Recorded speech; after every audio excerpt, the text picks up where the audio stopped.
Station, itu stasiun gudang atau zaman di DKI apa Pak? Stasiun Depo. Surabaya Gudang. Surabaya. Gudang. Nah, ini kita lagi di Surabaya Kota atau orang-orang bilangnya stasiun Semut. Ya, ini kan stasiunnya dulu kan jadi satu dengan Indo Plaza atau Plaza Indo ini ya. Sekarang Indo Plazanya sudah tinggalkan, ditutup, sekarang tinggal berfungsi sebagai stasiun aja. Jadi sebenarnya, saya masih ada motor. Jadi sebenarnya daerah ini itu dulunya awalnya tuh titik lokasinya stasiun Surabaya Kota itu yang pertama, yang diresmikan tanggal 16 Mei 1878. Nah kemudian di 1897 kemudian baru direlokasi ke sisi timur, kemudian stasiunnya dibuka tahun 1899 yang kita kenal sekarang di era sekarang itu sebagai stasiun lama. Nah gedung ini saya ingat saya itu kalau nggak salah dibukanya tahun 1980-an deh, 81 atau berapa itu, ada plakatnya di dalam ya, diresmikan sama Gubernur Jawa Timur kan pada saat itu. Dulu tuh rencananya tujuannya itu dibuka stasiun ini tuh untuk penumpang-penumpang lokal atau KRD segala macam kayak gitu. Sementara jarak jauhnya itu tetap di stasiun lama, jadi dipisah. Nah, tapi kan kemudian kan kita tahu sendiri ya, seiring berjalannya waktu di tahun 2000-an kemudian kan ada masalah kan dengan pembukaan stasiun itu. Nah, kan akhirnya jadi sekarang full semua di stasiun Surabaya Kota, dan sini udah nggak melayani ke jarak jauh lagi. Di full semua dipindahkan ke Upok. Oke, berarti ini stasiun Surabaya Kota ini dibangun oleh SS ya Mas? Iya, oleh SS. Tapi gini, secara fungsi stasiun pada zaman SS memang itu digeser ke yang bangunan lama 1899 itu, yang kita di depannya Pasar Atom kan. Iya. Nah tapi kemudian ini dibangunlah sini namanya stasiun Surabaya Gudang, atau dulu namanya itu stasiunnya namanya Gudoren Station dari bahasa Belanda, kayak stasiun gudang kan. Jadi di sini semua kalau barang-barang Mas, kereta full barang, angkutan barang itu semua stop di sini. Baru nanti ada yang ambil, entah itu barang pos atau barang-barang segala macam, itu ada truk, lalu truk, lalu ada Dokar, Delman segala macam yang ngirim-ngirim barangnya ke berbagai tempat di Surabaya. Oke. Terus kayaknya kita perlu lihat bekas jalur yang dibangun Jepang itu loh Mas, dari Jepang, iya, itu kayaknya dari sini. Di belakang itu, di belakang rombong-rombong itu.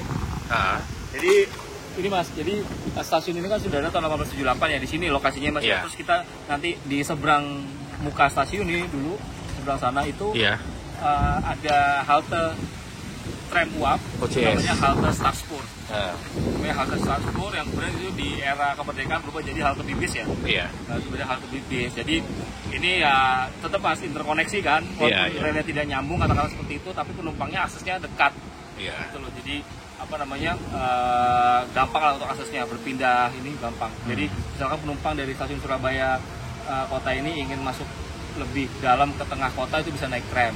Tapi untuk kalau misalnya tramnya tidak ketemu, ya bisa naik Dokar dan segala macam. Terus kemudian ya diganti taksi dan lain-lain.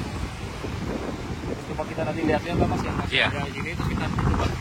Saya mau ajak Mas Agung sama teman-teman untuk lihat ini bekas lokasinya kantor SS. Kantor SS yang wilayah timur ya. Terus kemudian jadi PJKA Expo 1 Timur.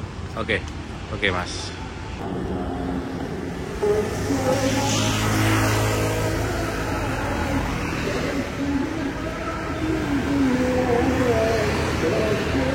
Kita kemana Mas?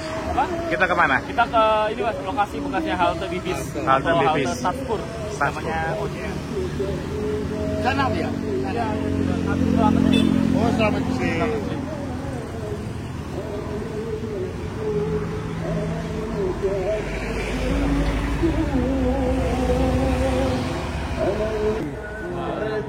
Ya, Pato itu, Pato Trase. Karena dulu kan jembatan jalan itu kan belum selebar sekarang loh. Nah itu dilebarin ke kiri, makan jembatan tram. Juga sih jembatan tram itu. Iya.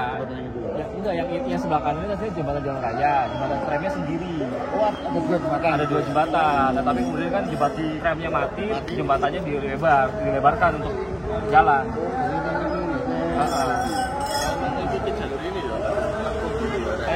Soalnya kan ini kan dulu kan stasiun ya, relnya tramnya ya terpasang ke sini, bikin stasiun baru, bikin stasiun sendiri. Ke sana. Nah, kita bakal ke sana tuh. Dari kayu. Enggak, kayak karang tilang modelannya. ada kanopinya, cuma zaman kemerdekaan hilang kok. Kalau nggak punya bom perang terus aja. Iya, bisa jadi. Ada fotonya berhenti.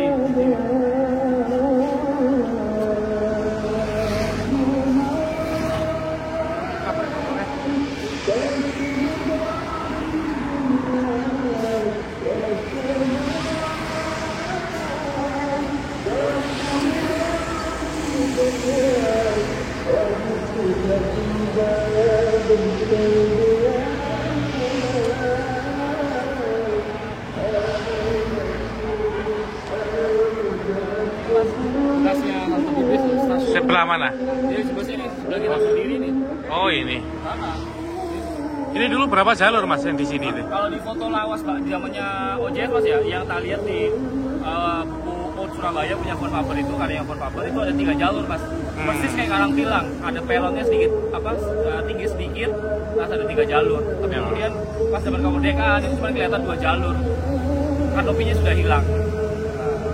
Jadi berarti di sini ada halte stasiun SS-nya kan sebelah kiri ya. Oh iya iya. Nah, terus haltenya OJS di sini jadi berhadapan-hadapan, lalu di sampingnya sini itu kantornya SS. Yang jadi kantor PJK bagian timur, wilayah timur. Oh, eksploitasi timur ya. Timur. Iya. Nanti kita ke depan lagi nih. Iya. Kayaknya masih ada sedikit bekas rel Mas ya. Iya iya. Bekas relnya ya, kita mau cari bekas relnya mas ya. Oh itu.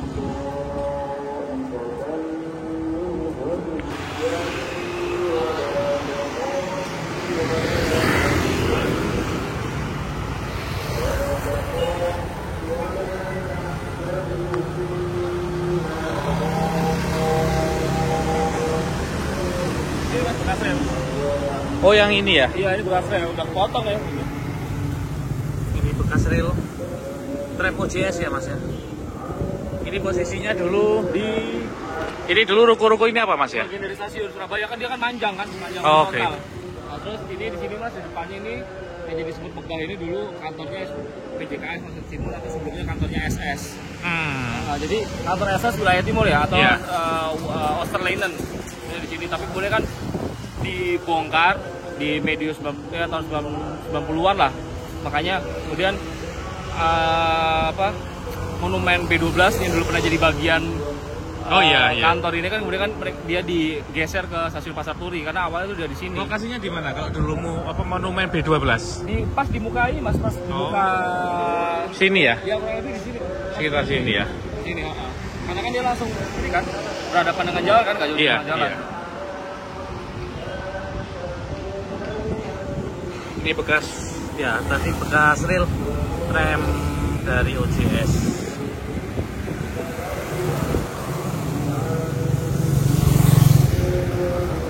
Terus kalau beloknya itu ke arah utara kemana mas ya? Ke Jalan Waspada, terus ke Jalan Gili itu. Oh, sampai ke Haji Mas Mansur. depan situ ya? Depan situ. Jadi kantornya SS itu Mas ya, kalau kita lihat sekarang itu memang diapit 2 jalan. Iya. Jadi pas ada di tengah-tengah, di situ kan ada jalan juga, cuman aku lupa namanya. Terus di sebelah kanan itu Jalan Waspada. Oh, oke. Itu kantornya luas banget Mas. Ini seruko ini kantor kereta api nih. Satu ruko ini ya? Sama-sama, Ini ya? Oh, gede juga ya kantornya Jadi SS. gini Mas, ada penjelasannya. Jadi gini, di buku Code Surabaya itu di bab Pos and Telegraph kalau nggak salah Mas ya, bagian itu. Jadi jelasin bahwa kantor telegraf itu atau telegraf itu pernah menumpang di kantor SS, entah itu di bagian depan atau di bagian dalam. Itu prosesnya belum tahu persis sih Mas, detailnya gimana. Cuma yang jelas kemudian kantornya telegraf itu kemudian dikembalikan ke SS tahun 1927 ketika mereka punya Kantor sendiri. Jadi karena sama-sama punya pemerintah, jadi bisa numpang di kantornya SS. Dan kantornya SS ini Mas pernah tahun 1925 ketika SS ulang tahun, Iya. itu tidak hanya dipusatkan di Bandung perayaannya. Memang dipusatkan di Bandung, tapi semua karyawan SS ini merayakan euforia 50 tahun SS Mas. Jadi di sini itu dulu pejabat-pejabat sipil, pejabat militer, mungkin dari kalangan pelabuhan ya, semuanya pokoknya dari pemerintahan itu semua berkumpul di sini untuk merayakan ulang tahun SS yang ke-50. Nah, jadi di sini semua kantor wilayah timur ini yang mengepalai jaringan kereta api SS di seluruh Jawa Timur. Jadi apa namanya, mulai dari Solo tuh daerah daerah Madiun ya, dari Madiun sampai ke Banyuwangi itu pusatnya di sini Mas kantornya. Jadi dulu tuh gini Mas, pembangunan awal itu SS itu kan di Jawa Timur. Iya. Tapi kantornya tidak di Surabaya. Dulu mereka menyewa rumah di dekat alun-alun Malang. Alun-alun Malang, tapi kemudian kantor yang sementara itu kemudian dipindahkan ke Bogor. Waktu ada pembangunan jalur dari Bogor ke Bandung ya. Bogor ke Bandung itu dipindahkan ke sana, terus kemudian pindah akhirnya sempat di Gambir, Moulin Fleet ya, kalau nggak salah Moulin Fleet ya, pokoknya daerah Gambir sana. Terus baru dipindahkan ke Bandung tahun 1920-an itu ke bekas Hotel Grand Nasional kalau nggak salah ya. Nah itu baru pindah ke situ. Jadi di Surabaya ini dulu pernah ada kantornya wilayah timur, tapi untuk kantor pusatnya sejak pembangunan jalur itu tidak pernah diletakkan di Surabaya, tapi mereka berpindah-pindah. Itu dulu tempatnya David Marskal itu Pimpronya jalur Surabaya Pasuruan itu di Malang. Di Malang kantornya. Di Malang. Jadi pertama di Malang nyewa rumah, tapi kemudian stasiun Malang udah jadi, sempat bertempat itu sebentar, lalu pindah ke Bogor ke sebuah loji atau apa gitu loh Mas sebutannya, aku lupa. Ya jelas rentetan peristiwanya itu ditulis jelas di Gedung Buku SS tahun 1925 atau buku perayaan besarnya SS tahun 1925 ke 50 tahun. Itu semua dijelasin. Gitu. Ya bentuknya nanti coba kita tampilin aja Mas di foto nanti. Iya. Nah, itu bentuknya tuh kayak rumah tahun 1800-an, ada tiang besar itu kayak gaya-gaya gotik lah gitu. Di bukunya Von Faber ada ya? Di buku Von Faber ada, terus apa lagi ya, di mana ya? Kayaknya di buku Von Faber sih Mas. Oke. Buku Von Faber aja. Oke Mas. Jadi ya gitulah, pokoknya ground zero-nya itu di sini Mas. Jadi bangunannya tuh bangunan tua, terus langsung berhadapan dengan stasiun lama sebelum stasiun digeser kan 20 tahun kemudian itu. Loknya posisi di? Tanya Om Tarik nih, anaknya Pak Kadeka Sidotopo dulu, zaman PJK pernah ke sini. Loknya di? Loknya monumennya dulu di sini. Oh. Berarti di tengah-tengah semut, tulisannya semut Mega, ya. Ya. Kantornya di belakangnya. Nggak ada sisanya sama sekali ya? Nggak ada kayaknya Mas, ini udah jadinya.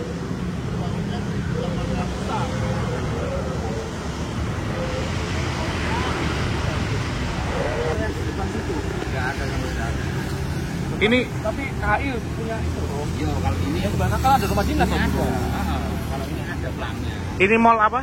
Pasar Atom. Pasar Atom Mall. Pasar Atom yang baru, Pasar Atom baru. Pasar Atom baru. Pasar Atom baru.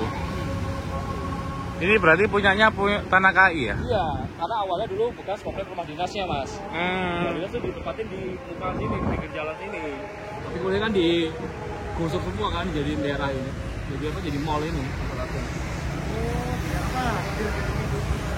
Jadi pagar. Loh, kita ke sana kan sudah ada pagarnya. Kan pagar depan.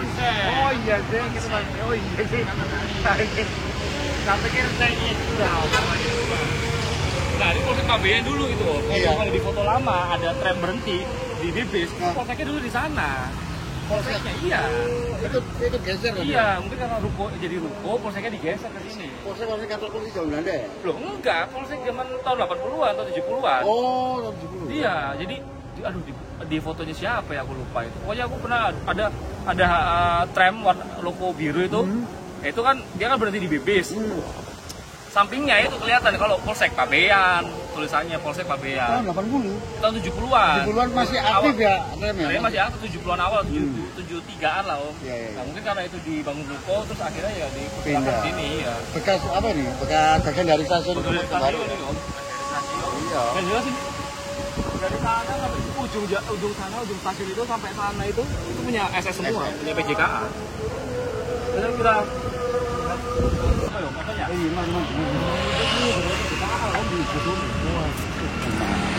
PJKA kan rumah dinas kan masih banyak dipakai tahun 60-70 kan masih ditempati sama Ya pegawai-pegawai. semenjak ini ya mau dibangun mall ini. Iya, bangun mall ini kan banyak digusur, padahal kan dulu kan ya stasiun juga kan terancam Om. Iya. Dulu kan mau dibongkar kalau nggak digugat sama banyak orang kan.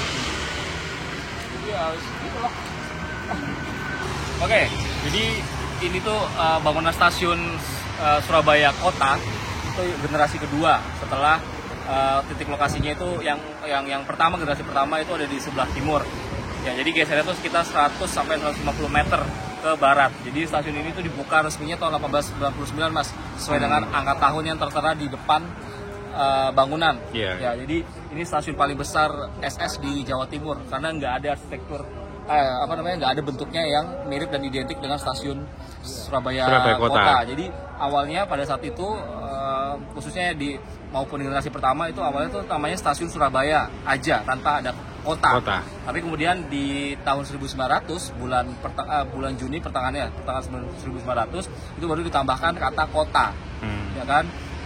Kenapa stasiun ini itu harus digeser dan harus bangun stasiun baru yang dibuka tahun 1899? Karena pada saat itu tahun 1897 itu memang SS itu sudah berencana melakukan perluasan Mas, terus karena di sini dulu titiknya juga kan ada bengkel, lalu ada depo induknya di sini, jadi areanya terbatas karena terhimpit dua sungai, Kalimas dan Pegirian. Mau tidak mau kemudian ketika stasiun ini sudah tidak relevan lagi dan luas lagi, maka ada depo induk Sidotompo dan bengkelnya semua dialihkan ke Madiun, Balai Yasa Madiun. Saya jadi Inka itu kan. Ya. Nah, alasannya itu Mas, karena pada saat itu kan tahun 1899 kan mereka butuh perluasan emplacement kan, tapi dia nggak bisa ke selatan karena ya terbatas ruang itu juga, terus nggak bisa ke barat ke timur karena kehimpit dua sungai. Nah, jadi kenapa nggak mereka pindahin aja ke titik lokasi lain lah di Surabaya, waktu mungkin lebih ke utara dan segala macam, karena di sini tuh memang daerah ekonomi, daerah niaga. Jadi SS itu di dalam gedung book Stasiun Rangwagen yang diterbitkan tahun 1975 ini memang secara spesifik mereka menjelaskan kenapa SS bangun di sini, karena dekat dengan area niaga yang dihidupkan oleh kalangan Chinese dan kalangan Arab. Ya Mas, kalau kita lihat di Ampel itu kan ada orang Arab, sementara kita tahu di Pasar Atom sampai sekarang pun banyak orang-orang dari Chinese yang bawa. Jadi alasannya seperti itu Mas. Jadi dulu SS itu stasiun utamanya itu ada di stasiun Surabaya Kota ini. Terus stasiun Surabaya Kota ini juga barengan sama stasiun Gubeng Mas. Jadi stasiun Gubeng itu dulu awalnya cuma halte kecil aja, tapi kemudian jadi stasiun baru di tahun 1899 sama dibangunnya, karena Gubeng juga diperluas emplasementnya, ya diperbagus juga, stasiunnya diperbesar, kemudian stasiun Surabaya Kota juga bareng sama itu. Jadi alasannya sama Mas. Jadi dulu tuh di tahun 1890-an ya stasiun yang punya emplasemen gede di Surabaya itu cuma ada Gubeng sama stasiun Surabaya Kota ya. Sementara Wonokromo kan baru berkembang karena ada industri tahun 1900-an ke atas lah, baru berkembang kan, karena kemudian ada BPM di situ, lalu tambah ada kantor tahun 1970-an. Jadi seiring berjalannya waktu berkembangnya tuh dinamis lah ya Mas ya. Ini dengan dinamika ini roda ekonomi, jadi banyak pengaruhnya. Jadi ya stasiun ini kemudian kan ditutupnya kan tahun 1990-an tuh Mas. Nggak tahu alasannya kenapa, pokoknya ditutup aja lah, nggak tahu alasannya, mungkin karena aksesnya mungkin terbatas segala macam sampai sekarang kan. Ya, oke. Itu kan ada papan informasi nih Mas, papan informasi sejarah ya dari stasiun. Jadi sebenarnya kalau dilihat itu kan pemerintah ini secara background ya, dari paragraf pertama oke lah itu perusahaan SS tahun 1875 berdiri, lalu tuh kereta pertama di Surabaya, SS bangun Surabaya Kota dikenal dengan stasiun Semut. Oke, jadi alasan kenapa ini disebut stasiun Semut karena dulu ini masih harus gusur pemukiman, sebenarnya bukan kampung tapi pemukiman yang bernama Semut. Oke, bernama Semut, lalu penggunaan nama Semut juga karena letak stasiun berada di kampung Semut, bukan di kampung Semut tapi pemukiman Semut, lokasi yang strategis menuju Wonokromo dan pelabuhan. Ini sebenarnya sih ya itu tadi ya, bukan menuju Wonokromo dan pelabuhan, tapi karena letaknya dekat sama daerah niaga tadi, daerah ekonomi itu Mas.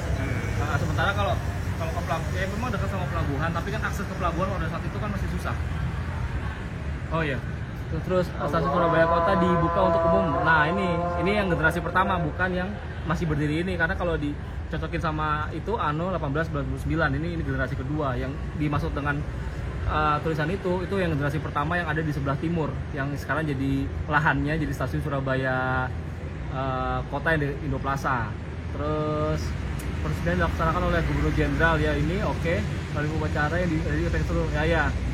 Ini kenapa David Marskal tidak ada, Pimpronya tidak hadir dalam acara itu karena dia harus pulang ke Belanda, jadi digantiin sama Inspektur Jenderal SS namanya Pak Dirks itu, H.G. Dirks. dan residen Surabaya dan para pejabat lain. Jadi ini ada Gubernur Jenderal namanya Jevan Vansberg itu 3 hari sebelumnya itu beliau memang datang ke Surabaya untuk menghadiri acara Kongres Pertanian. Nah, karena bertepatan dengan itu juga nggak lama dia juga ikut peresmian stasiun Surabaya Kota yang generasi pertama tahun 1878. Dia juga ikut naik kereta peresmian sampai ke Pasuruan, tapi berhenti dulu di Porong karena mereka harus bertemu dengan residen Pasuruan pada saat itu. Oke, bangunan terus pada tahun 1881 stasiun ini direnovasi, ya betul. Tapi yang direnovasi itu adalah generasi pertama yang ada di sisi timur itu direnovasi itu maksudnya diperluas bagian sayap-sayapnya kiri dan kanan karena berkenaan juga dengan pembangunan jalur yang menuju ke Madiun. Terus 4 tahun setelahnya saya membangun jalur kereta api menuju Kalimas. Oke, ini 4 tahun itu kalau nggak salah 1886 ya itu ke Kalimas. Lalu kawasan Provinsi Surabaya, keberadaan jalur tersebut menopang ekstensi Surabaya sebagai penghasil ekspor terutama gula. Ya ini gula betul, terutama karena larinya banyak kan Mas dari Madiun, dari Kediri, dari mana lagi nih, dari Mojokerto juga banyak kan, apalagi Sidoarjo juga banyak. Dan juga sebagai daerah industri dan perdagangan. Dalam perkembangannya stasiun Surabaya Kota dimaksud untuk stasiun pengangkutan barang. Ya, stasiun barang. Tapi ya karena gini, dulu awalnya stasiun Surabaya Kota ini juga padat dengan orang-orang Belanda. Kan Mas? Tapi kemudian kan karena adanya pengembangan kota ke sisi selatan, akhirnya stasiun Surabaya Kota ini lebih didominasi oleh kalangan-kalangan penumpang dari Asia Timur dan termasuk inlanders, orang pribumi. Asia Timur itu ada orang Arab sendiri, ada orang Cina dan orang Indonesia, karena kan perdagangan didominasi oleh mereka. Sementara orang-orang Belandanya ini dominan di stasiun Gubeng pada saat itu. Terus dalam perkembangannya stasiun Surabaya Kota stasiun Surabaya Kota tentukan ini sudah jadi cagar budaya dan bisa dibongkar lagi. Tinggal kita tunggu aja nih kapan bisa dioperasikan lagi nih stasiun terbesar di Jawa Timur. Nah, sampai saat ini ya? Sampai saat ini Mas. Terbesar di Jawa Timur. Kita sekarang lihat aja stasiun mana lagi yang punya desain kuno klasik begini yang ukurannya besar kayak begini. Kan tidak ada. Iya. Terus ini Mas, kalau nggak salah yang Inspektur Jenderal SS itu yang Derks tadi, itu kalau nggak salah dia juga pernah mereview pembangunan jalur PGSM ya? Oh iya PGSM, dia itu diminta rekomendasinya Mas, diminta nasihatnya, berarti kayak berkonsultasi lah. Jadi ini pada waktu pembangunan jalur PGSM itu, jadi beliau itu memberikan nasihatnya lah untuk perusahaan perusahaan perhutaninya Belanda itu agak lupa namanya perusahaan swasta itu, jadi menyatakan bahwa sebaiknya jalur yang dibangun ini juga untuk penumpang, walaupun hanya nanti kemudian penumpang ini hanya dari kalangan inlander atau pribumi, tapi kemungkinan itu akan menguntungkan. Jadi kemudian usulan atau hasil dari nasihatnya Pak Derks ini kemudian diaplikasikan pada pembangunan jalur PGSM itu. Jadi nggak cuma awalnya untuk pengangkutan kayu aja dari Purwodadi ke stasiun Gundi punya NIS, tapi kemudian juga untuk melayani penumpang. Itu di tahun 1882 atau 83 lah nasihat itu diberikan ke pembuat jalur PGSM itu. Oke.